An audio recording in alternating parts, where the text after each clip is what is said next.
ಚನ್ನಪಟ್ಟಣ ಸೋಲ್ನ ಬಳಿಕ ಜೆಡಿಎಸ್ನ ಅನೇಕ ನಾಯಕರು ಜೊತೆಗೆ ಇನ್ನಿತರ ರಾಜಕೀಯ ಪಂಡಿತರು ಕೂಡ ನಾನಾ ರೀತಿಯಂತ ವಿಶ್ಲೇಷಣೆ ನಿಖಿಲ್ ಕುಮಾರಸ್ವಾಮಿ ಅವರ ಬಗ್ಗೆ ಮಾತನಾಡಿದರು. ಈಗ ನಿಖಿಲ್ ಕುಮಾರಸ್ವಾಮಿ ಅವರಿಗೆ ಅವರ ತಾಯಿ ಅನಿತಾ ಕುಮಾರಸ್ವಾಮಿ ಅವರ ಬೆಂಬಲ ಸಂಪೂರ್ಣವಾಗಿ ಸಿಕ್ಕಿದೆ. ಇದೇ ವಿಚಾರಕ್ಕೆ ಸಂಬಂಧಪಟ್ಟಂತೆ ಟ್ವೀಟ್ ಮಾಡಿರುವಂಥ ಅನಿತಾ ಕುಮಾರಸ್ವಾಮಿ ಸಂಪೂರ್ಣವಾದಂಥ ಬೆಂಬಲವನ್ನು ತಮ್ಮ ಪುತ್ರನಿಗೆ ತೋರಿಸ್ತಾ ಇದ್ದಾರೆ. ಪ್ರಮುಖವಾಗಿ ಸೋತಾಗ ನಾವು ಕುಗ್ಗಲ್ಲ ಅಥವಾ ಗೆದ್ದಾಗ ಹಿಗ್ಗಲ್ಲ, ನಮ್ಮ ಸಂಪೂರ್ಣವಾದಂಥ ಬೆಂಬಲ ಅವರಿಗೆ ಇದ್ದೇ ಇರುತ್ತೆ.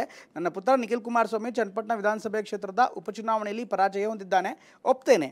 ಚುನಾವಣೆ ವ್ಯವಸ್ಥೆಯಲ್ಲಿ ಸೋಲು ಗೆಲುವು ಇದ್ದೇ ಇರುತ್ತೆ, ಹಾಗೂ ಒಬ್ಬರು ಗೆಲ್ಲಬೇಕಾದ್ರೆ ಇನ್ನೊಬ್ಬರು ಸೋಲ್ಬೇಕಾಗತ್ತೆ. ಆದರೆ ಸೋಲಿಗೆ ಅನೇಕ ಕಾರಣಗಳು ಇರ್ತವೆ. ಹಾಗೆಂದು ನಿಖಿಲ್ ಸೋಲಿನ ಕಾರಣಗಳ ಬಗ್ಗೆ ಚರ್ಚಿಸೋದು ನನ್ನ ಉದ್ದೇಶವಲ್ಲ. ರಾಜಕಾರಣದಲ್ಲಿ ನನಗಾಗಲಿ, ನನ್ನ ಪತಿಗಾಗಲಿ ಅಥವಾ ನನ್ನ ಪೂಜ್ಯ ಮಾವನವರಿಗಾಗಲಿ ಗೆಲುವು ಸೋಲು ಹೊಸದೇನೂ ಅಲ್ಲ. ಎರಡನ್ನೂ ಸಮಚಿತ್ತದಿಂದ ಸ್ವೀಕರಿಸಿದ್ದೇವೆ. ಗೆದ್ದಾಗ ಬೀಗಿಲ್ಲ, ಸೋತಾಗ ಕುಗ್ಗಿಲ್ಲ. ಸೋತ ಹತಾಶೆಯಲ್ಲಿ ಅನ್ಯರನ್ನು ಹೀಗಿಳಿಯೋದಿಲ್ಲ. ನನ್ನ ಮಗನಿಗೂ ಇದು ಅನ್ವಯವಾಗತ್ತೆ. ನನ್ನ ಮಗನ ಬಗ್ಗೆ ರಾಜ್ಯದ ಜನತೆಗೆ ಹೆಚ್ಚೇನು ಹೇಳುವ ಅಗತ್ಯವಿಲ್ಲ. ಅವನು ಒಳ್ಳೆಯ ಮಗ, ಒಳ್ಳೆಯ ಪತಿ, ಒಳ್ಳೆಯ ತಂದೆ. ರಾಜಕಾರಣಕ್ಕೆ ಬರುವ ಮುನ್ನ ಒಳ್ಳೆಯ ನಾಯಕ ನಟ.